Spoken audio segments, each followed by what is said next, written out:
આશરે 8-9 મહિના પહેલાં ગોંડલના સહકારી બેંકની ચૂંટણી યોજાઈ હતી, જેમાં વાઇસ ચેરમેન તરીકે ગણેશ જાડેજાની પસંદગી છે એ કરવામાં આવી હતી। તે સમયે તેમને જૂનાગઢની જેલમાં બંધ રહીને આ ચૂંટણી લડી હતી અને એક પ્રકારનું શક્તિ પ્રદર્શન રહ્યું હતું, કારણ કે તે સમયે એવી વાતો ચાલી રહી હતી કે ગણેશ જાડેજાએ જેલમાંથી ચૂંટણી લડી અને તેઓ જીતી પણ ગયા। પરંતુ હવે આશરે આટલા મહિના વીત્યા બાદ હવે આમાં નવો વળાંક આવ્યો છે અને ગણેશ જાડેજાએ તમામ હોદ્દા પરથી રાજીનામું આપી દીધું છે, જેને લઈને ખળબળાટ મચી ગયો છે। શા માટે ગણેશ ગોંડલે રાજીનામું આપ્યું છે, તેના પાછળના કારણો શું છે, જાણીશું આ રિપોર્ટમાં। નમસ્કાર, આપ જોઈ રહ્યા છો ગુજરાત તક અને આપની સાથે હું છું સૌમ્યા।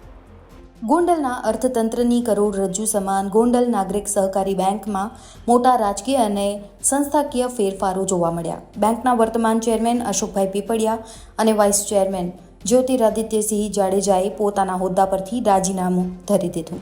આ નિર્ણય પાછળ અન્ય ડિરેક્ટરોને પણ પદ અધિકારી બનવાની તક મળે તેવો ઉદ્દેશ હાલ જાણવા મળી રહ્યું છે। ભાજપ પ્રેરિત તમામ 11 ડિરેક્ટરો તાજેતરમાં બેંકની ચૂંટણીમાં ચૂંટાઈ આવ્યા હતા, જેનાથી બેંક પર ભાજપનો ભગવો ફરી લહેરાવ્યો। આ બદલાવ પાછળનું મુખ્ય કારણ ભાજપ મોવડી મંડળ દ્વારા અન્ય ડિરેક્ટરોને પણ બેંકના હોદ્દા પર સેવા આપવાની તક પૂરી પાડવાનું છે। ભાજપના જયરાજસિંહ જાડેજાએ સ્પષ્ટપણે જણાવ્યું હતું કે આ ફેરબદલ સર્વનુમતે કરવામાં આવી છે, જેથી અન્ય ડિરેક્ટરોને પણ હોદ્દા મળી શકે। ગોંડલ નાગરિક બેંકના સંભવિત નવા ચેરમેન તરીકે તેમને જવાબદારી આપવામાં આવી, જ્યારે વાઇસ ચેરમેન તરીકે ઓમદેવસિંહ જાડેજાને જવાબદારી સોંપવામાં આવી।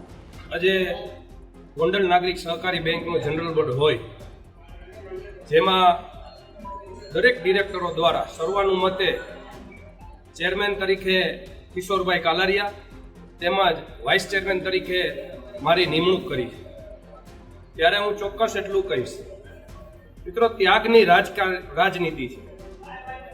અમારા ચેરમેન અશોકભાઈ પીપળિયા અને વાઇસ ચેરમેન ભાઈ શ્રી ગણેશભાઈ, આ બંને પદનો ત્યાગ કરી અને એક દરેક માણસને, નાના કાર્યકર્તાને તક મળે એ માટે આજે ચેરમેન અને વાઇસ ચેરમેનની અમારી બંનેની નિમણૂક કરી છે।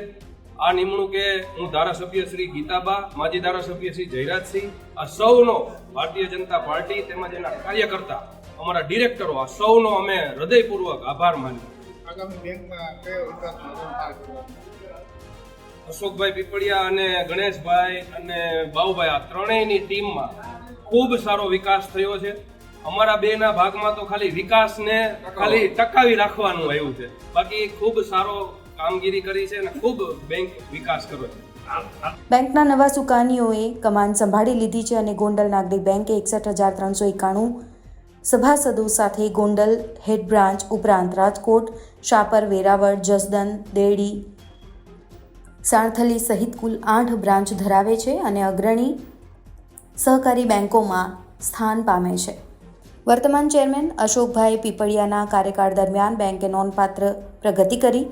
આ સાથે જ છેલ્લા 5 વર્ષમાં બેંકની ડિપોઝિટ રૂપિયા 122 કરોડથી 372 કરોડ સુધી પહોંચી।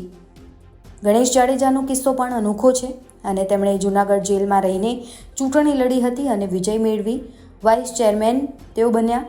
આ ફેરબદલ ગોંડલ નાગરિક બેંકના ભાવિ માટે કેવા નવા આયામો સર કરશે તે જોવું રહ્યું। રાજકોટથી રોનક મજીઠિયાનો અહેવાલ, ગુજરાત તક। તો ગોંડલની નાગરિક બેંકમાં હવે આવનારા દિવસોમાં કેટલા ફેરબદલ થાય છે એ જોવું ખૂબ જ રસપ્રદ રહેશે। અત્યારે આ રિપોર્ટમાં બસ આટલું જ। ગુજરાતના તમામ મહત્વના સમાચાર જોવા માટે અને જાણવા માટે આપ જોડાયેલા રહો ગુજરાત તક સાથે। નમસ્કાર।